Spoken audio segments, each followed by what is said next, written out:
성도 여러분, 지난 목요일은 주께서 하늘로 올리워 주신 주님 승천일이었습니다. 마침 해외선교위원회 설립 49주년과 또 50회 총회가 이 5월 14일 주님 승천일에 이루어질 수 있었던 것은 참 전례가 없는 일이기도 했습니다. 보통은 해외선교위원회 총회가 5월 초에 있게 되는데 5월 14일이 주님께서 승천하신 주님 승천일이었죠. 부활 후 40일째가 되는 날입니다. 부활 직전, 부활절 마지막 주일 직전 목요일을 주님 승천일로 정하고 있습니다. 여러분, 우리 교회 달력 보셨나요? 교회 돌력에 5월 14일에 주님의 승천일이라고 기록되어 있습니다. 그러나 아쉽게도 한국 교회는 해마다 5월이 되면 이 부활의 절기보다도 어린이 주일, 어버이 주일 이러한 가정의 달의 의미를 지키는 것에 집중하다가 그만 교회의 소중한 기억이라 할 수 있는 주님의 승천일을 놓치고 있지 않나 이렇게 생각합니다. 승천일이 빠지면 부활절에서 오순절로 이어지는 하나님의 구속사의 연결이 끊어지게 됩니다. 예수께서 떠나지 아니하셨다면 성령은 오시지 않았고, 성령이 오시지 않았다면 교회는 이 땅에 태어나지 않았습니다. 예수님은 눈앞에서 떠나심으로 성령을 통해 우리의 내면으로 더 가까이 오셨고, 육신으로 보이지 않게 된 그 자리에 영으로 임재해 계십니다. 주님이 비워두신 그 자리, 성령이 채우셨고, 그 성령이 채워진 자리에 교회가 서 있습니다. 돌아오는 주일은 부활 후 50일째가 되는 날입니다. 그래서 이 날을 다소도 열순, 오순절 이렇게 부르고 성령 강림절이라고 교회는 지킵니다. 우리는 지금 주님 다시 오실 때까지 성령의 권능 안에서 교회의 시대를 살아가고 있습니다. 그러므로 이 시간은 기다림의 시간이라고 할 수 있습니다. 오늘 복음서 본문 요한복음 17장은 예수께서 십자가를 지시기 직전에 제자들을 이 땅에 남겨두시며 하나님 아버지를 향해 눈을 들어 간절히 기도한 마지막 유언과 같은 기도문입니다. 오늘 1절은 이렇게 시작하죠. 하늘을 우러러 예수께서 이르시기를 아버지여 때가 이르렀사오니, 아버지여 때가 이르렀사오니. 십자가를 지시기 전, 십자가를 목전에 두고 예수님께서 제자들을 보시며 하나님께 기도한 첫 마디는 아버지여 때가 되었사옵나이다 의 기도였습니다. 예수께서는 비로소 당신의 제자들을 떠나 십자가를 지셔야 될 하나님의 때를 아셨습니다. 하지만 막상 부활하신 주님과 40일 동안 함께 먹고 마셨던 하나님 나라의 복음을 들었던 제자들의 관심은 전혀 달랐다는 겁니다. 그래서 예수님 십자가 지셨고 죽으시고 죽으신 지 3일 만에 다시 살아나시고 부활하시고 40일 동안 이 땅에 계시면서 부활체로 제자들과 함께 하셨음에도 불구하고 제자들은 말씀을 듣고 오늘 그 예수님의 부활을 보았음에도 불구하고 전혀 다른 관심을 갖고 있었다는 겁니다. 예수님은 하나님의 때를 말씀하셨지만 오늘 제자들은 부활의 주님 앞에서 당당하게 이렇게 얘기했습니다. 인간의 때, 사람의 시간. 사도행전 1장 6절입니다. 오늘 부활 후 40일간 예수님 계실 때 오늘 그 예수님이 제자들에게 하나님 나라와 복음에 관한 말씀을 하셨음에도 불구하고, 즉 하나님의 때가 이루어지고 하나님의 복음이 이 땅에서 전파될 것이다 라는 말씀 앞에 제자들의 반응입니다. 주님, 이스라엘 나라를 회복하심이 이때니까. 인간의 때를 이야기하는 거죠. 인간의 시간을 이야기하는 겁니다. 여기서 무엇을 느끼십니까? 제자들의 초조함과 조급함입니다. 온 신경이 지금 당장 눈에 보이는 현실, 이스라엘이 로마의 압제에서 벗어나 과거 다윗이 이루었고 솔로몬의 덕꽃을 피웠던 다윗과 솔로몬의 왕국을, 영화를 꿈꾸고 있는 겁니다. 주님이 왕이 되시는 때가 바로 지금입니까? 이 질문이 바로 그것을 방증합니다. 하지만 예수께서 제자들에게 단호히 이렇게 말씀하시죠. 때와 시기는 아버지께서 자기 권한에 두셨다. 너희가 알 필요가 없다. 너희 알 바가 아니다. 그런 거 알려고 노심초사할 필요도 없다. 딱 잘라서 이렇게 이야기하십니다. 교회는 하나님의 때와 하나님의 시간, 그리고 인간의 시간과 하나님의 때, 이게 부딪히는 거예요. 하나님의 때와 하나님의 시간이 흘러가고 있는데 우리는 조급합니다. 우리는 초조합니다. 우리는 빨리 이루어져야 된다고 생각합니다. 그래서 인간의 시간과 인간의 때를 주장해요. 그래서 이것이 항상 갈등하고 부딪힙니다. 그래서 하나님의 때, 이것을 헬라어에서는 우리가 잘 아는 대로 카이로스라고 이야기를 합니다. 하나님의 시간표라는 거예요. 근데 우리는 인간의 때, 인간의 시간, 1년 365일 하루 24시간, 이걸 아주 중요하게 생각해요. 그래서 우리가 중요하게 생각하는 이 때와 시간을 헬라어에서는 크로노스라고 합니다. 여러분 시계, 좀 괜찮은 시계들 보면요, 워치라는 말을 쓰지 않아요? 크로노메타라고 써 있는 걸 보실 겁니다. 영어로요. 크로노메타, 그게 바로 크로노스라고 하는 단어에서 온 거예요. 그게 인간의 시간입니다. 여러분 이 시간은 인간이 정해놓은 거예요. 창세기에 창조의 6일은 우리의 시간의 개념이 아닙니다. 우리의 시간의 개념이 아니에요. 그 6일은. 그래서 여기에 신학자의 다양한 견해와 의견들이 있습니다. 그런데 더 중요한 게 있어요. 하나님의 때가 있고 하나님의 시간이 있는데 우리는 하나님의 때와 하나님의 시간을 믿음이 아니면, 신앙과 믿음이 아니면 절대로 알 수 없다는 거예요. 그리고 그것을 우리는 받아들이기가 쉽지 않다는 겁니다. 주님이 말씀하세요. 다시 7절 한번 올려봐 주세요. 때와 시기는 아버지께서 자기 권한에 두셨다. 너희의 알 바가 아니다. 초대교회는 이 말씀을 붙들었어요. 온몸으로 견뎌냈습니다. 여전히 로마는 변하지 않았어요. 박해가, 그리고 콜로세움에서 예수 믿는 사람들을 체포하여 잡아다가 오늘 그들을 묶어놓고 사자를 풀어서 갈기갈기 찢어서 죽였습니다. 오늘 초대교회 성도들이 잡히면 그들은 횃대에 꽂혀가지고 로마의 가로등이 되어서 오늘 그 몸을 불태워 로마를 밝혔습니다. 오늘 이런 정도로 박해를 받았던 그 시대. 그래서 불같은 시험 많으나 오늘 그 시험 앞에서 굴하지 아니하고 나는 죽어도 예수를 그리스도로 고백하는 데 주저함이 없는, 오늘 이것이 초대교회 성도들의 신앙과 믿음이었죠. 베드로 사도는 이것을 너무나 잘 알고 있었어요. 베드로전서 4장 13절에 오히려 너희가 그리스도의 고난에 참여하는 것으로 즐거워하라. 이는 그의 영광을 나타내실 때에 너희로 즐거워하고 기뻐하게 하려 합니다. 여러분 이 말씀이, 이 편지가 얼마나 현실적이었을까? 하나도 현실적이지 않습니다. 잡히면 죽습니다. 예수 고백하면 따돌림 당합니다. 그냥 죽는 것도 아니고 여러분 목이 잘리거나 사자밥이 되거나 횃불로 되어서 온몸이 타 들어가 죽어야 합니다. 그런데 기뻐하라니요. 고난에 참여하는 것을, 고난에 참여한다고요? 내가 하고 싶어서 하는 건가요? 아니잖아요. 그런데 이걸 즐거워하라. 고난과 즐거움이 어떻게 병치되고 어떻게 그것이 같이 존재할 수 있냐, 그 얘기입니다. 전혀 어울리지 않는 두 단어를 붙여놓은 이 말씀이 보여주고 싶었던 핵심이 있었어요.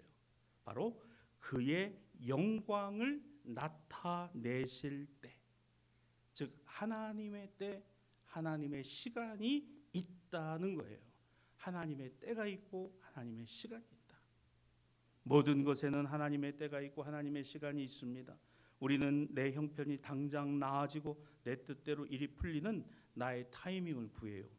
하나님은 하나님의 방법과 하나님의 과정으로 일하시는 하나님만의 타이밍을 갖고 계십니다. 여러분 농부가 이제 이 봄에 씨를 뿌리잖아요. 우리 앞에 들판을 나가도 다 이제 이 농번기에 접어드는 그런 때지 않습니까? 이 씨를 뿌리고 이제 가을이 돼서 수확을 얻게 되는데, 이 봄에 씨를 뿌려서 가을에 수확을 얻기까지 시간을 뭐라고 볼까요? 기다림의 시간입니다. 이 농부의 기다림의 시간이에요. 기다린다고 해서 그냥 가만히 있는 게 아니라 열심히 물도 대고 물도 빼고 잡초도 뽑고 제초제도 뿌리고 양분도 주고 관리하고 솎아내고 이 일을 하면서 봄서부터 가을까지 기다림의 시간이에요. 여러분 농부가 아니 이거 왜 이렇게 빨리 열매가 안 열리는 거야? 그걸 보고서 심어놓고 하루가 지나고 이틀이 지나고 일주일이 지나고 한 달이 지났는데 변화가 없으니까 오늘 어떻게 해요? 그 벼이삭을 잡아당긴다고 해서 여러분 그게 쌀이 됩니까? 쌀이 되지 않아요. 오히려 뽑히면 한 해 농사 망치는 겁니다. 신앙생활도 마찬가지죠. 우리가 기도의 씨앗을 심자마자 당장 내일 아침에 뭔가 뚝 떨어지고 이루어질 것이다. 응답이 떨어지기를 기대합니다.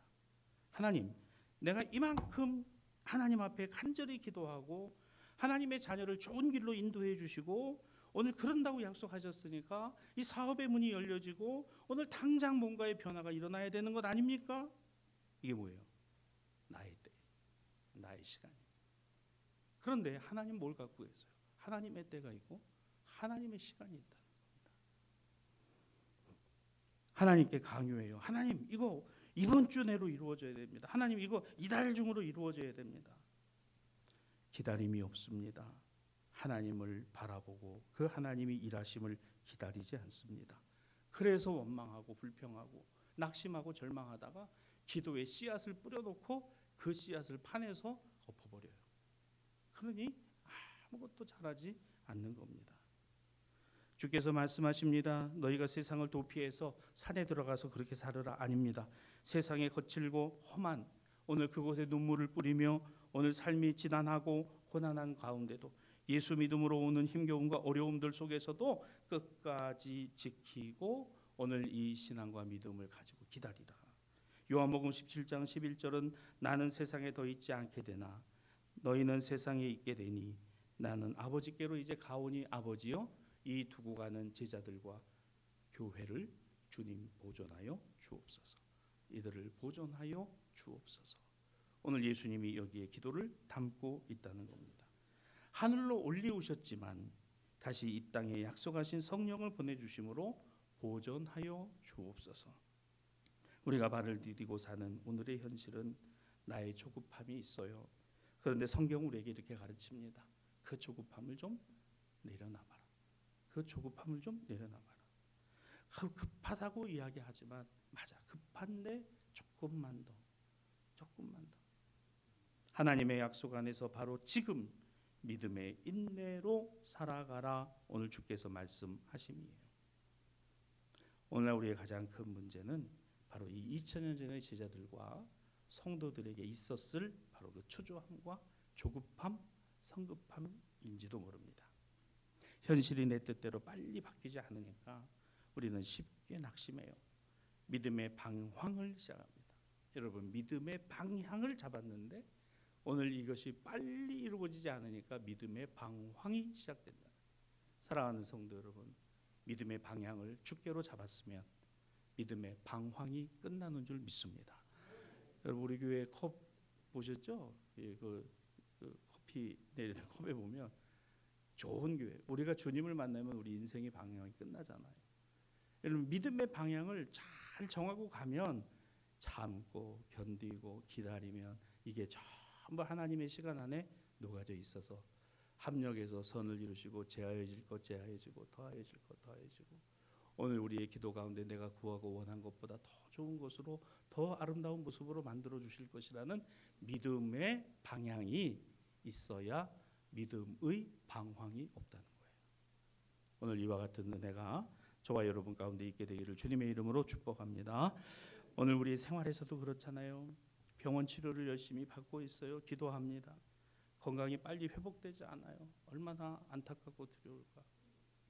이따가 우리 또 기도하겠습니다만은 우리 강영희 성도 그 수술이요.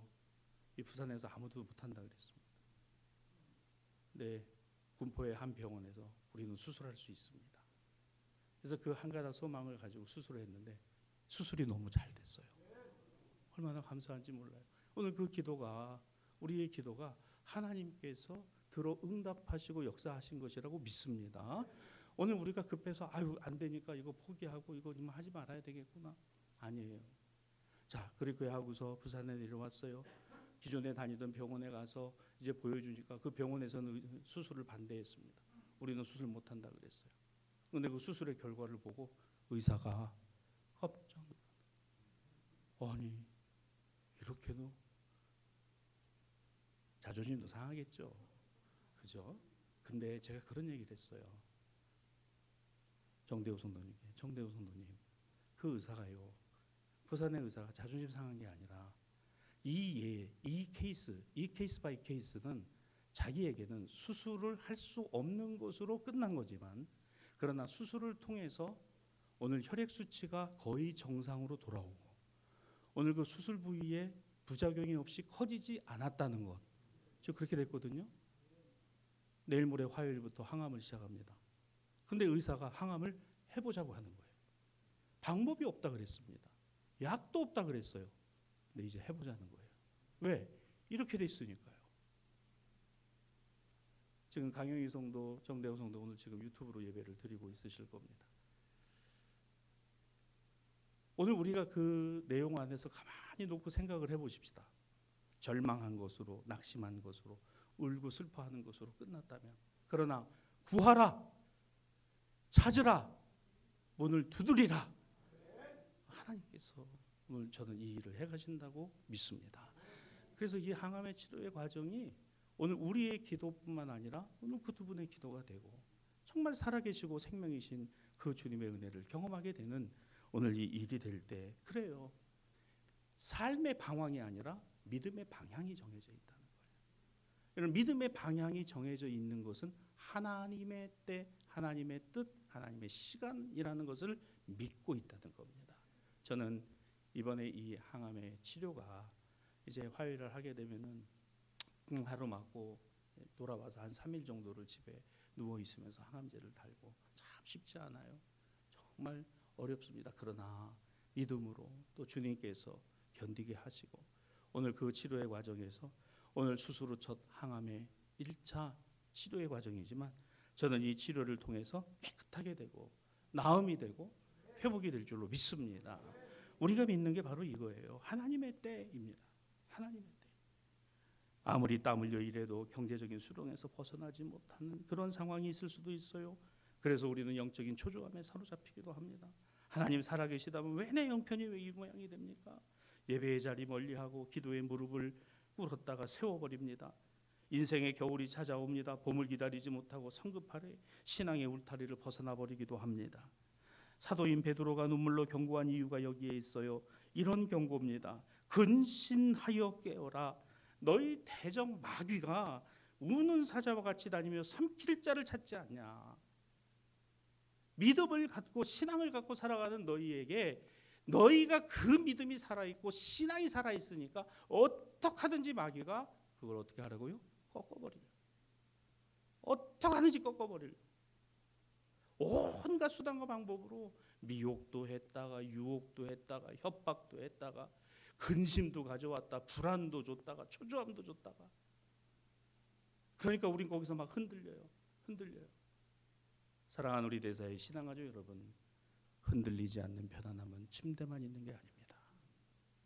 흔들리지 않는 편안함은 성령이 우리 안에 충만하실 때, 악한 영아 물러가라. 오늘 나는 주님의 때를 기다리고 있어. 나는 오늘 주님의 방법을 바라보고 있어.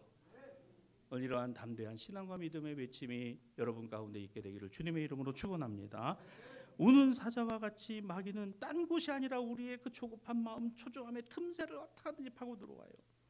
그래서 우리의 신앙을 뒤흔들어 놓습니다. 소중한 관계들을 여지없이 무너뜨립니다. 그리고 내가 하나님 앞에 가졌던 그 순전하고 순수한 신앙과 믿음을 혼탁하게 만들어 보기도 합니다. 여러분, 오늘은 우리 성결교단이 정한 부부주일입니다. 부부 갈등의 원인이 어디에 있을까요? 여러 가지 많은 진단들을 합니다. 그러나 하나로 묶어보면 이런 거예요. 성격 차이. 그렇죠. 성격 차이입니다. 내 시간표대로 상대방이, 배우자가 바뀌지 않는 것에 대한 조급함과 초조함이 그 안에 깔려져 있어요. 내가 이만큼 말했으면 좀 바뀔 때도 되지 않나? 내가 이만큼 얘기했으면 좀 들어오면 말이지, 양말부터 좀 벗어놓고 좀 씻고 좀 그러면 되지 않나? 아유, 이만큼을 살았는데 들어와서 어떻게 청소 한 번을 안 해주네. 어떻게 그냥 와이프가 아픈데 설거지도 한 번 안 하고 그냥 밥 차려달라고. 정말 안 바뀌는구나. 막 이런 마음들이 오면 막 화가 나고 막 속상하고. 여러분, 제가 이런 소리 한다고 누구네 집 얘기를 하고 있는 게 아니라 다 우리 집들 얘기예요. 다 우리 집들 이야기. 그러면서 주님, 제가 이거 언제까지 주님 제가 참아야 됩니까? 너무 속상하고 너무 답답합니다. 그러면서 그래도 말씀은 또 들은 게 있다고. 주님, 저 인간이 바뀔 때가 이때니까. 이런 마음이, 맞아요. 주님이 바꾸시는 거죠. 주님 바꾸시는 거죠. 분명히 믿잖아요. 주님 바꿔주실 거라고요. 남편을 보는 아내의 눈이 달라지고 아내를 보는 남편의 눈이 달라지고, 나한테 시집 와서, 나한테 장가 와서 참 고생이고 정말 수고 많다. 정말 애 많이 쓴다. 여러분, 그런 마음 하나가 인생의 모습을 바꾸고 인생의 모습을 달라지게 하는, 억지로 고치려고 하니까 다툼이 생겨요. 갈등이 일어납니다. 분노가 일어납니다. 배우자를 향한 초조함이 생겨요. 조급함이 있습니다. 그러나 하나님이 그 사람 만지시고 만드시고 다듬으시고, 그래서 하나님의 때, 하나님의 방법으로 일해 가신다라는 것을 믿으면 절대로 초조하고 조급하지 않습니다. 때로는 좀 화도 나요. 때로는 좀 답답하기도 해요.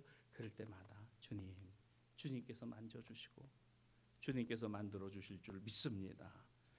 오늘도 우리 불교 신자들에게는 가장 큰 또 오늘 축제일이잖아요. 걱정하지 마세요. 거기 가서 있는 게 내 인생이 참 이게 아니구나, 그렇게 깨닫게 되는 날도 오게 될 줄로 믿습니다. 여러분, 우리는 생명이신 그리스도로 살아가는 거예요. 살아간다는 것은 생명이 있다는 얘기입니다. 무슨 생명으로 살아갑니까? 돈의 생명이 있어요? 권력의 생명이 있습니까? 권세의 생명이 있는 거예요? 자리의 생명이 있는 겁니까? 아닙니다. 주님께 생명이 있는 거예요. 주님을 붙들어야 호흡하는 겁니다. 주님을 붙들어야 비로소 우리는 우리의 영이 숨을 쉬게 되는 거예요. 성경은 우리에게 말씀합니다. 또 하나, 오늘은 스승의 주일이기도 합니다. 교회 안에서 말씀을 가르치는 교역자로, 부서마다 눈물로 영혼을 돌보는 교사로 사역하다가 늘 기쁨과 또 감사만 있는 게 아니라 실망할 때도 있고 낙심할 때도 종종 찾아옵니다. 아무리 정성을 다해서 가르치고 가슴치며 기도해줘도 오늘 그 결실과 열매가 보이지 않을 때도 있습니다. 그러다 보면 마음속에 초조함이 생겨요. 마음속에 실망감도 생깁니다. 그러한 것이 막 밀려옵니다. 그러나 오늘 말씀을 붙들고 우리가 알게 되는 건 이거예요. 당장 눈앞의 변화가 보이지 않아도, 그러나 분명한 것은 말씀이 뿌려지고 가르쳐지고 심겨지고 세워졌으면 그 뿌리를 뽑지 않는 한 반드시 자라게 되고 결실하게 되고 열매 맺게 되고 꽃이 피게 될 줄로 믿는 믿음인 거예요. 여러분, 이 신앙과 믿음으로 살아야 우리에게는 기쁨이 있고, 오늘 그래야 우리에게는 감사가 이어지게 되는 것입니다. 주님은 아세요. 우리의 남모르는 수고와 헌신, 눈물과 기도, 남편을 향한 아내의 기도를 하십니다. 아내를 향한 남편의 소원을 하세요. 오늘 성도들을 향한 목회자의 심정을 주님이 하시고, 목회자를 바라보는 성도들의 마음을 주님이 하십니다. 어린 영혼들을 가리키는 교사들의 그 심정을 주께서 헤아리시고, 어린 영혼들이 자라 오늘 그들이 그 교사들로부터 받은 사랑과 은혜 때문에 오늘 신앙과 믿음을 떠나지 않게 되어지는 것이죠. 이것이 얼마나 귀한 것이에요. 그러므로 사랑하는 성도 여러분, 우리가 기억할 것은 이겁니다. 그러면 어떻게 신앙과 믿음 가져가야 할까? 말씀과 기도, 기도와 말씀, 이거예요. 말씀과 기도, 기도와 말씀. 요한복음 17장 8절입니다. 나는 아버지께서 내게 주신 말씀들을 그들에게 주었사오며 그들은 이것을 받았습니다. 하나님께 기도하셨던 예수님은 남겨둔 제자들을 향하여 하나님께 기도할 때, 하나님 아버지, 내가 저들에게 뭘 남겨주었어요? 말씀을 남겨주었습니다. 오늘 그 말씀이 그들 안에 있게 하여 주옵소서. 구원의 능력은 하나님의 말씀에 있어요. 거칠고 고난한 땅에 살아가는 성도의 삶을 유일하게 지탱해낼 수 있는 힘은 하나님의 말씀입니다. 세상을 향하던 눈이 돌려집니다. 말씀을 묵상할 때 우리 환경의 조급함과 휘둘리지 않는 영적인 방향 감각을 회복하는 것도 말씀입니다. 또한 사도행전 1장 14절에 보면 오늘 초대교회에 있던 예루살렘 교회는 그들이 더불어 마음을 같이하여 오로지 기도에 힘썼다, 이렇게 이야기를 합니다. 기도입니다. 마음을 같이 하여 오로지 기도에 힘썼다. 제자들인 주님이 승천하신 후에 조급하게 세상으로 뛰어들어 가는 대신에 마가 요한의 다락방에 모여서 기도에 힘썼습니다. 내 염려와 초조함을 주님께 맡겨두는 기도였다는 거예요.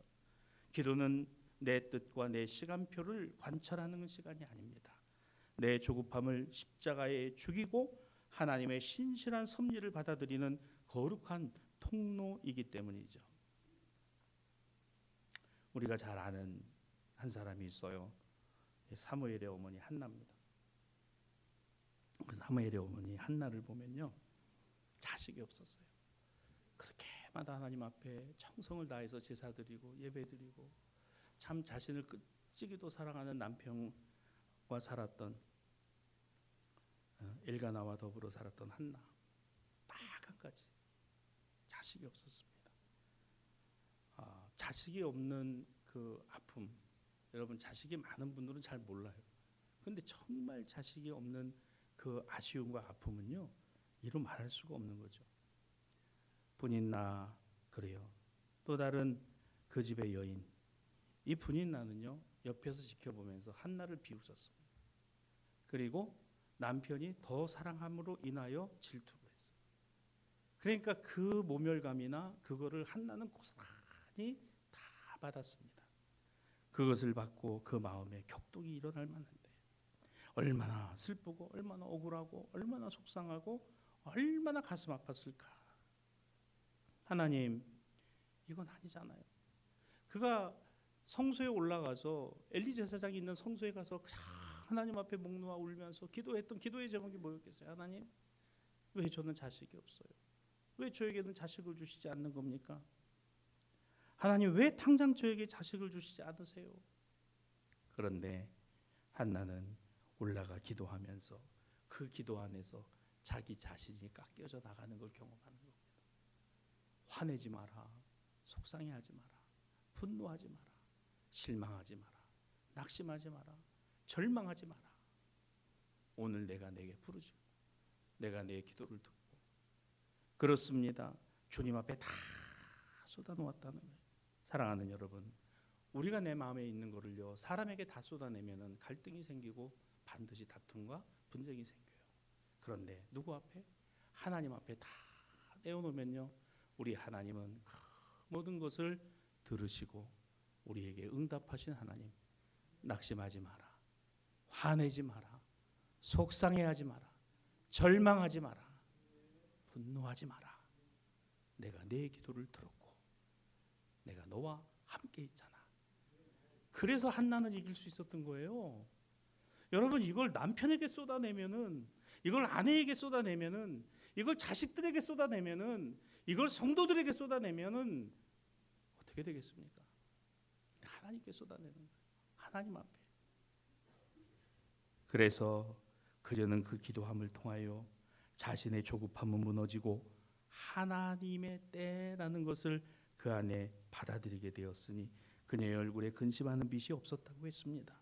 그리고 마침내 하나님의 가장 완벽한 때에, 이스라엘이 가장 힘들고 어려울 때에 그 타이밍에 맞춰서 하나님은 한나에게 사무엘이라고 하는 오늘 그 민족을 이끌어갈 정말 마지막 사사, 왕정으로 넘어가는 그 교두보와 같은, 교량과 같은 하나님의 종을 허락하셨다는 것을 성경은 우리에게 보여준다는 것입니다. 사랑하는 여러분, 기도는 내 시간에 하나님의 시간을 맞추는 거예요. 내 시간에 하나님의 시간을 맞추어 가는 겁니다.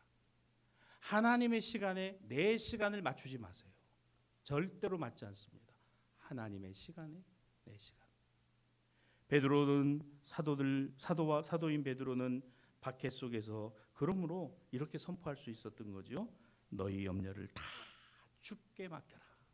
너희 염려를 다 주께 맡겨라. 이 말은 그저 주님 알아서 하세요, 이게 아니라 우리의 화가 나고 속상하고 답답하고 안타깝고 절망스럽고 낙심되고 힘들고 어려운, 그리고 억울합니다. 정말 이건 아닌 거예요. 이런 모든 것을 누구에게?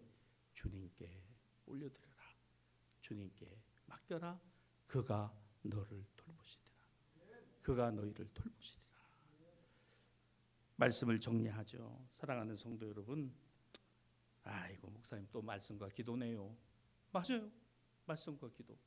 말씀 잘 들으시고 말씀 잘 묵상하고 말씀 잘 붙들고 살아가는 것과 나의 모든 근심과 염려와 걱정과 불안과 초조함과 실망과 낙심과 좌절 모든 것을 주님께 맡겨놓는 기도, 이거 신앙생활이지 뭐예요? 이거 아니면 뭐로 신앙생활 하실래요? 어떤 걸로 신앙생활 하실 겁니까? 이거밖에 없습니다. 이거 외에 다른 방법 없어요.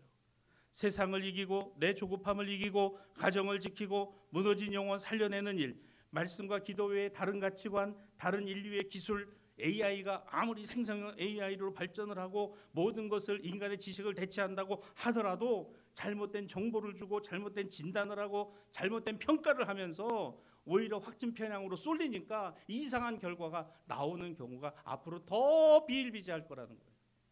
지금도 여러분 제미나이나 아니면 챗GPT의 도움을 받는 분들이 많이 계세요. 우리 젊은 세대 특별히 그럴 겁니다. 맞아요. 필요합니다. 그런데 이 데이터가 엄청나게 쌓이면서 오히려 잘못된 가정 진단, 잘못된 심리적인 분석, 잘못된 신앙적인 안내 얼마나 많이 나올 수 있을까? 이게 제일 걱정되는 대목이에요. 그래서 지금 미국에서는 AI 생성형에 대한 지금 이 문제를 제기하고 있는 그룹들이 생겨나기 시작했던 겁니다. 이거 이렇게 가면 안 된다. 이러다가는 인간이 저 AI 컴퓨터에 종속되어서 저가 시키는 대로 다 하게 되는, 나중에는 AI 교우라는 게 만들어질 것이다라는 진단까지 한다는 거예요. 사랑하는 성도 여러분, 맞는 말인 것 같지만 정확한 말이 아니라면 그거는 틀린 말입니다. 우리의 신앙은 뭐예요? 오늘도 살아계신 하나님의 아들 예수 그리스도를 믿는 신앙과 믿음입니다. 주님은 AI가 아니세요. 주님은 우리와 같은 인간이셨습니다. 하나님으로 인간이셨습니다. 죄 없으신 그 인간이셨던 예수님은 견디어라. 하나님의 때가 있다. 하나님의 방법이 있다. 하나님의 시간이 있다. 말씀과 기도로, 오직 말씀과 기도로 이 두 개를 붙들고 살아가라. 오늘도 격려하시는 줄 믿습니다. 사랑하는 우리 대사의 신앙가족 여러분, 실망되고 낙담되는 현실에 매몰되지 말고 우리 하나님 바라보는 영적인 눈이 열려지기를 주님의 이름으로 축복합니다. 가정의 배우자를 향하여 자녀들을 향하여 성급함이 있습니까? 이거 내려놓고 말씀 기억하고, 가정의 주인은 주님이십니다. 우리 가정의 주인은 주님이십니다. 오늘 이 고백을 선포할 수 있는 여러분들이 되시기를 주님의 이름으로 축복합니다. 교회에서 영혼들을 향하여 당장의 열매가 안 보일지라도 포기하지 않고 말씀의 자리, 기도의 자리, 예배의 자리 지켜가면 오늘 그곳에서 하나님이 일하시고 역사하시고, 오늘 우리 교회가 우리 교단 안에서뿐만 아니라 우리 지역뿐만 아니라 정말 좋은 교회, 오늘 주님의 은혜가 살아있는 교회, 오늘 이 교회에는 정말 주님의 은혜로 충만한 성도들이 모인 교회로 소문나고 또 소문나서 오늘 모든 길 잃은 영혼들, 삶에 지친 영혼들이 새 힘을 얻는 교회가 될 줄로 믿습니다. 오늘 이것을 이루시는 분 누구? 하나님이십니다. 주님이 이루시는 겁니다. 오늘 이 은혜가 저와 여러분에게, 이 확신이 우리 모든 심령 가운데 충만한 오늘 되고, 그리고 우리의 남은 여생 되어지기를 우리 주님의 이름으로 축원합니다.